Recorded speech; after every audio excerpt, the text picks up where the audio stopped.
வருகின்றோம். அடே செல்லே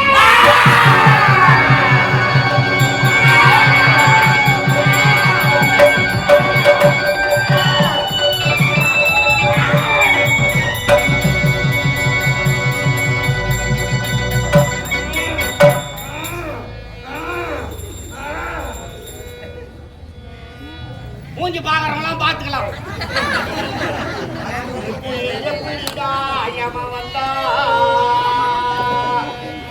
நாளைக்குதான் அடிக்கூட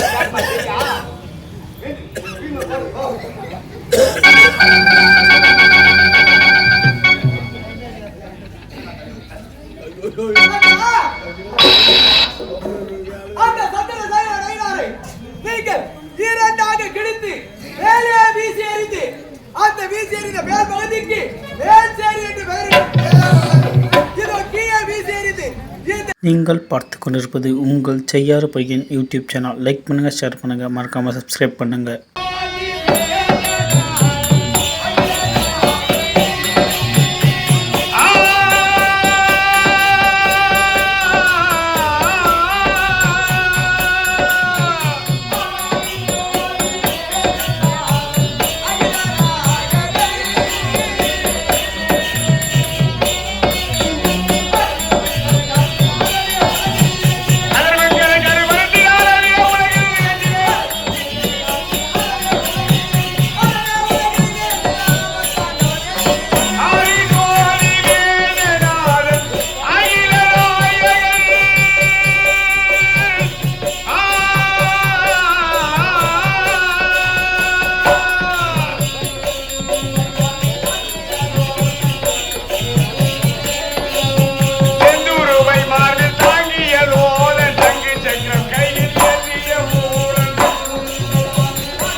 பல பெயர்களை கொண்டு அசுரர்களை அழிக்க வேண்டும், வணங்கு பக்தர்களை காக்க வேண்டும் என்பதை கடமையாக கொண்டிருக்கிறேன்.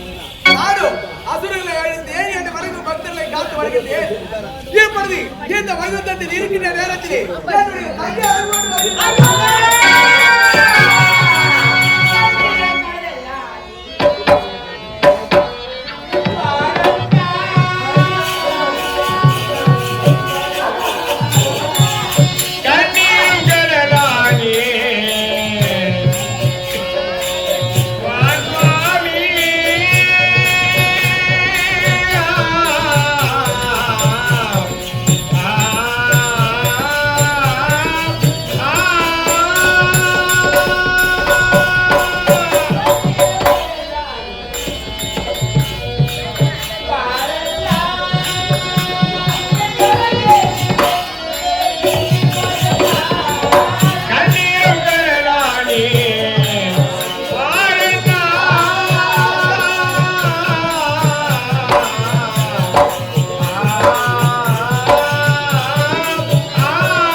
மலரெல்லாம் பறிக்கும் நேரத்தில் என்னவென்று தெரியவில்லை. அணையாத ஆலை விளக்கு அணைந்து விட்டது. மலரெல்லாம் வாடி விட்டது. எங்க முகமோ கருகருத்து போய்விட்டது. ஒவ்வொரு முகமும் ஒவ்வொரு பார்க்க முடியவில்லை. என்ன நடந்தது? என்ன நடந்தது? விலங்குகள் என்ன விலங்குகள்? இதற்கெல்லாம் காரணம் உங்களுக்கெல்லாம் மூத்தவராக இருக்கக்கூடிய செல்விதான் காரணம். அண்ணா, விளையாட்டுக்கு ஒரு அளவே இல்லையா? என்ன எப்போது பார்த்தாலும் உனக்கு விளையாட்டு தானா? எங்களுக்கெல்லாம் மூத்தவள் என் அக்கா செல்லி, எங்களை தாய் போல வளர்த்தவள். எங்களுக்கு எதற்காக சாபத்தை கொடுக்க வேண்டும்? உன்னுடைய அக்கா ஒரு அரக்கனிடம் சிக்கி கேட்க கூடாத வழியை கேட்டு கொடுக்க கூடாத வரத்தை கொடுத்து விட்டார். அப்படி கொடுத்ததால் ஆகிய அவள் சித்திரவதை மட்டும் கொண்டிருக்கிறாள், துன்பப்பட்டுக் கொண்டிருக்கிறாள். அப்படி அவள் அங்கு இருக்கும் பொழுது நீங்கள் சந்தோஷமாக ஆடி பாடிக்கொண்டிருக்கிறீர்கள் என்று பார்த்து உங்களுக்கு இப்படிப்பட்ட சாபத்தை கொடுத்தது உன்னுடைய அக்கா செல்லிதான். ஆமா, இதுல எங்களுக்கு தெரியாதம்மா. தெரிந்திருந்தா நாங்க சந்தோஷமா இருப்போமா? அக்காக்கு துன்பம் என்றால் அதை சரிபாதி எங்களுக்கு அல்லவா? அக்காவை இந்த நிலத்தில் நாங்க ஆதரிக்க வேண்டும். அக்காவை நாங்க பார்க்க வேண்டும்.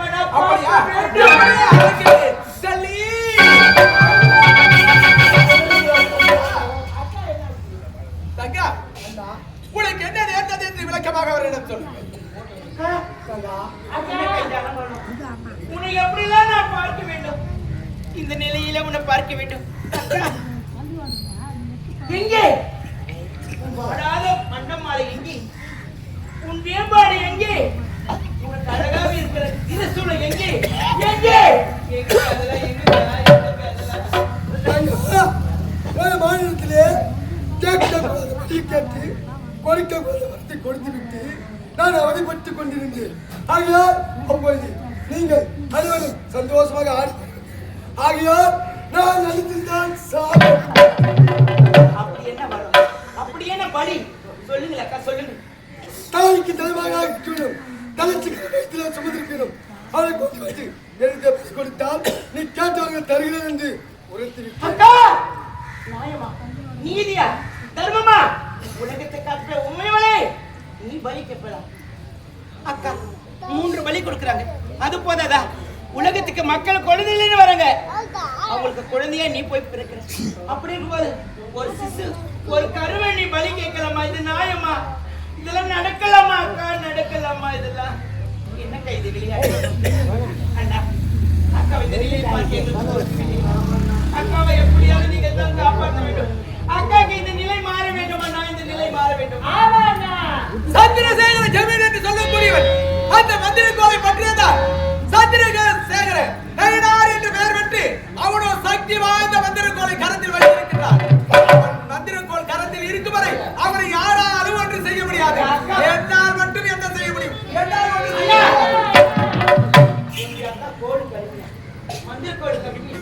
அண்ணா, மாயக்கண்ணா, மாயக்கண்ணால் ஒருமுறை பார்த்தாலே போதும், அந்த கோல் காணாமல் போய்விடும். உனக்கு எம்மாத்த அந்த மந்திரக்கோள். அண்ணா, நீங்க இப்படி சொல்லவே கூடாது. அந்த மந்திரக்கோளை தந்திரமா உன் கையில வர வைக்கணும். அந்த அரக்கனை அழிக்க வேண்டும், சம்மாரம் முடிக்க வேண்டும். என்ன சொல்றீங்க? அவ்வளவுதானே?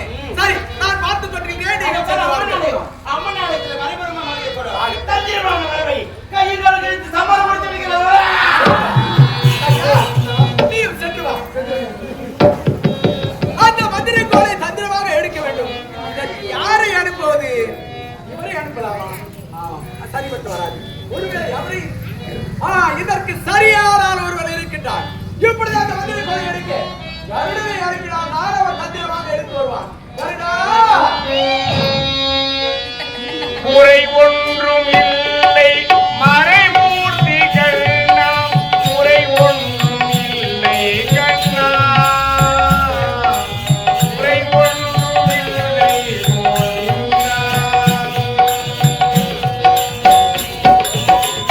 கோவிந்தா. உன்னை எதற்காக அழைத்தேன் தெரியுமா?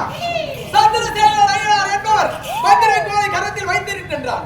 அந்த மந்திரக்கோள் அவனுடைய கரத்தில் இருக்கும் வரை அவனை யாராலும் வெல்லவோ அவனை வெற்றி கொள்ளவோ முடியவே முடியாது. அதனால் அவன் நீராட செல்லும் போது அந்த மந்திரக்கோளை வைத்து விட்டு தான் செல்வான். நீ தந்திரமாக அந்த மந்திரக்கோளை எப்படியாவது கவர்ந்து வர வேண்டும். இப்படியே சென்று வா, ஒற்றி உழைக்கிறேன்.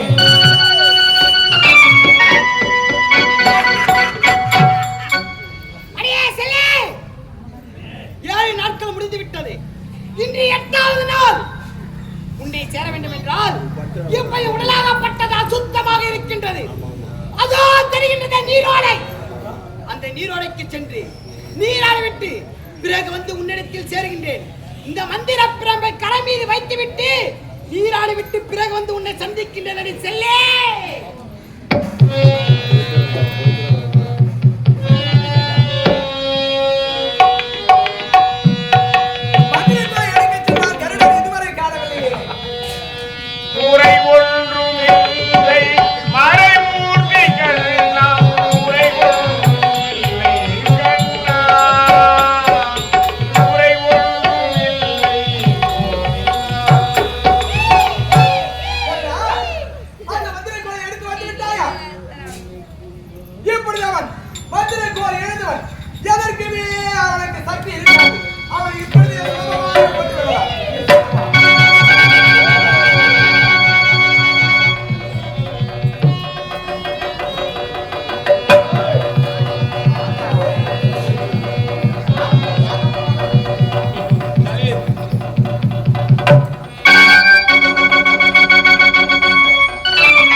கரை மீது வைக்கிற இந்த மந்திர பிரம்பை காணவில்லை. சரிவிடு, மந்திர பிரம்பு இருந்தால் எமக்கு சக்தியா? நிச்சயம் கிடையாது. அந்த மலையாள பைரவனிடத்தில் எத்தனை மந்திரங்களை கற்றுக்கொண்டு மாயாஜால மந்திரத்தாலம் குறிவிட்டு குடும்ப சக்தி அனைத்தும் கற்று உணர்ந்தவனான். அப்படி இருக்கும் தருவையிலே அந்த மந்திர பிரம்பு இருந்தால் என்ன, சென்றால் என்ன? இப்போது அழைத்துக்கு முன் வந்திருக்கேன். இப்போது அந்த செல்லியை சந்திக்க வேண்டும்.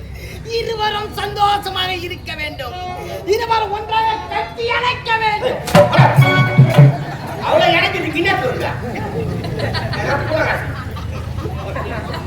போனாலும் இவங்க முடிவாட்ட துட்டியில என்ன சொல்லுங்க? முடிவாட்ட துட்டியில ஏன்னா உங்க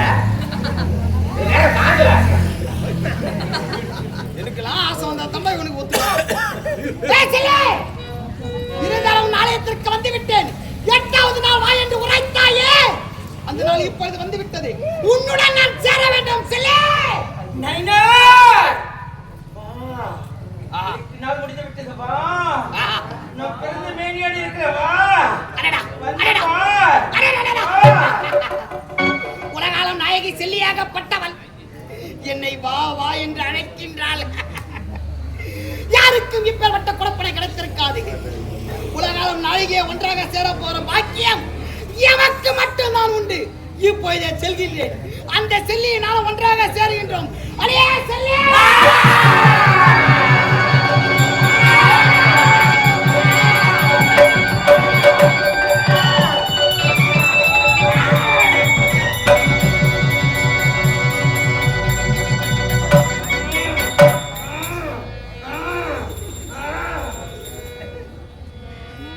மூஞ்சி பாக்குறவங்களாம் பாத்துக்கலாம்.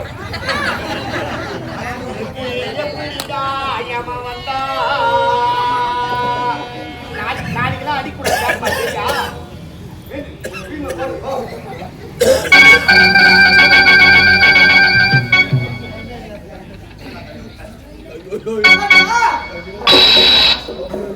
அந்த சட்டர சாயன நைனாரை நீங்கள் இரண்டாக கிழித்து மேலே வீசி எறிந்து அந்த வீசி எறிந்த மேல் பகுதிக்கு மேல் சேரி என்று பெயரிடும். இதோ கீழே வீசி எறிந்து இந்த கீழ் பகுதிக்கு கீழ் சேரி என்று பெயரிடும்.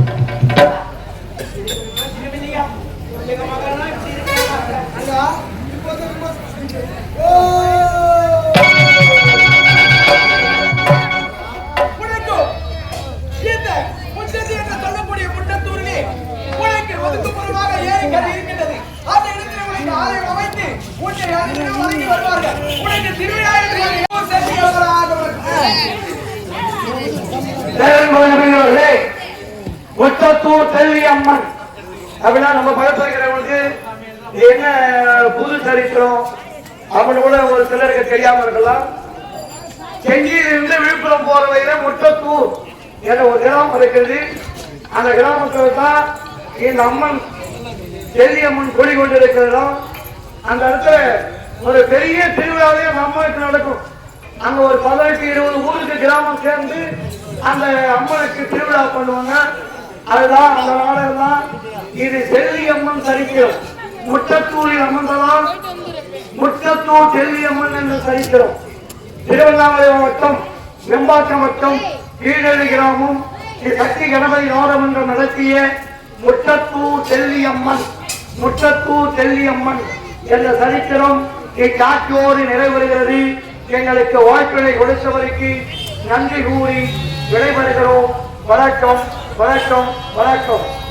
தேவன்பவர்களே, முட்டத்தூர் செல்லியம்மன் உங்கள் கண்ணெதிரே காட்சி தருகிறார். காலை தரிசனம் தெய்வ தரிசனம் என்று சொல்வார்கள். இந்த திவ்ய தரிசனத்தை பார்ப்பதற்கு கோடி புண்ணியங்கள் செய்து வைக்க வேண்டும். அப்படிப்பட்ட செல்லியம்மன் கரத்தால் விபூதி பத்திரிகை பெற்றுக் கொண்டு உங்களால் முடிந்த காணிக்கை கொடுத்து விபூதி பத்திரிகை பெற்றுக் கொண்டால் உங்களுக்கு உடலிலே சோர்வு இருக்காது, மூளை வேண்டாது, அம்மை வாய்க்காது, பல நன்மைகள் கிடைக்கும். தாய்மாரெல்லாம் வாங்க, மரியாதை அம்மா கிட்ட விபூதி பத்திரிகை வாங்கிக்க. துதிப்பவர்களை கூவினே